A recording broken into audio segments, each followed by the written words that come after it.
And in Ukraine, there are renewed warnings of a potential nuclear disaster.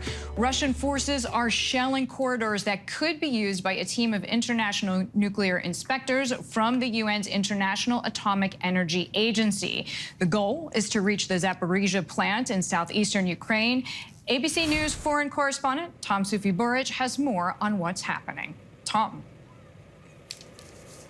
Yeah, Deirdre, good morning. As you can see, this UN team is now on the ground. They're nuclear inspectors. They arrived here into Zaporizhzhia. They're going to have to cross from Ukrainian-controlled territory, not a long distance through checkpoints into Russian-controlled territory at the nuclear power plant not far away, because the Russians control that plant. And remember, their mission primarily is to secure the plant. It's Europe's largest nuclear power plant. It's been damaged by shelling certain buildings close to the reactors in recent days. It had to be temporarily shut down last week. Hence, this mission really means a lot. The inspectors know this plant. They're familiar with it. There have been previous visits by this nuclear watchdog to Ukraine since the war began. But this is their most critical mission by far. And they really need to gather intelligence about the safety of the plant, what conditions the workers are working under Russian occupation, and what protocol they can put in place going forward. We heard this morning from the chief of the IAEA this morning saying that actually he wants to establish a permanent presence at the nuclear power plant going forward, but he'll need the permission of the Russians to do that. Yeah, Tom, I cannot imagine how stressful it must be for the workers at that plant. The responsibility of what's there must weigh so heavily on their shoulders. We know that reporters caught up with, as you were just talking about, the IAEA Director General, Rafael Grossi, as he makes his way to this plant. Here's one of his comments. A mission is a technical mission. It's a mission that seeks to prevent a nuclear accident and to preserve this important, the largest, the biggest nuclear power plant in Europe, in the whole of Europe, not only in Ukraine. So this is what we are concentrating on. So, Tom, we just heard him say, of course, that the goal is to prevent a nuclear accident. But what is the significance for him and the rest of the group to make this mission now, at this point in the war? Well, Deirdre, the significance is huge, right? Firstly, because the power plant has been damaged in recent days. Its safety protocol have been compromised because of shelling linked to the fighting.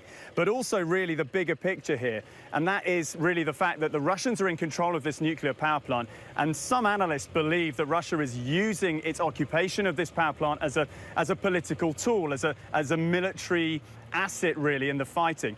We've seen satellite imagery confirming that the Russians have military equipment at times at the plant. We've spoken to workers at the plant anonymously who've told us that some of the soldiers are going around that plant, that they're working under military guard, essentially.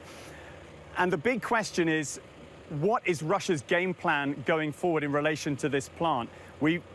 We know that Russia and Ukraine have traded accusations over the shelling close to the plant. We know that buildings at the plant have been damaged not far from the reactors. So the stakes are incredibly high for this mission. Yeah, clearly. Tom Zaporizhzhia, thank you so much for your reporting. Excellent, as always. With more on these latest developments, ABC News national security and defense analyst Mick Mulroy. Mick, thanks in advance for lending us your expertise. This nuclear plant is in a war zone inside occupied territory. This requires explicit guarantees, right, from the Russian Federation, also from the Republic of Ukraine, to have this plant receive these visitors. What kind of specific guarantees can both sides make that would just somehow calm the situation down, allow the inspectors to get in and to get out? So, Deirdre, the first thing they can do is stop any military activity around the plant. So no shelling, no rockets, no artillery, no troop movement. And I am, quite frankly, one of those analysts that Tom's referring to that believes that Russia is essentially using this nuclear facility as a massive radioactive weapon and using it as a threat. They control this facility. They can allow this to happen. And if this nuclear watchdog group gets in there and makes the recommendation that it be shut down or that a demilitarization zone be implemented, it absolutely should be. It should not be used as a military tool in this conflict by anybody. So we know that the U.S. has urged, as you just alluded to, this complete shutdown of the plant, called for a demilitarized zone around it. But how is that possible in the middle of a conflict? So it is possible. They do it quite often, sometimes for humanitarian corridors, for example, where they just simply put lines in the ground where no troops, no military equipment is allowed to go. That one thing that the Russians are doing is hiding military equipment in there, and no military activity can happen. So there shouldn't be ground forces engaging. There shouldn't be rocket artillery fire, and they simply exclude it from the conflict. I know it's easier said than done, but it can be done, and especially when you look at the consequences should something happen to this facility and a massive nuclear or radioactive leak spread across Europe. It is absolutely possible.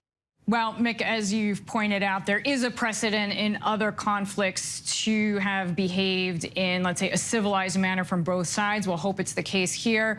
This power plant, as we know, has been occupied by Russian forces basically since the early days of this 6-month-old war. So where does this stand now in the fighting versus where we were 6 months ago, specifically when it comes to Ukrainian counter-offensives? So, Deirdre, we saw the first phase being basically a survival phase for the Ukrainians, the second phase being a holding phase, stop the Russian advance, and now the third phase is they're going on the attack. And we can see that in Kherson. I think the general staff of the Ukrainians did an excellent job setting up this offensive. They depleted the Russian capability to resupply themselves, and they started the shaping operations that really led to this counteroffensive. We've seen the Ukrainians take several key villages and some key terrain, and now it looks like they're moving to push the Russians back over the Dnipro River and essentially take back the biggest city that Russia has taken in this whole conflict. That's not determined yet, but they're off to a good start. Mick, thank you as always. Mick Mulroy with us there. Hi, everyone. George Stephanopoulos here. Thanks for checking out the ABC News YouTube channel. If you'd like to get more videos, show highlights, and watch live event coverage, click on the right over here to subscribe to our channel. And don't forget to download the ABC News app for breaking news alerts. Thanks for watching.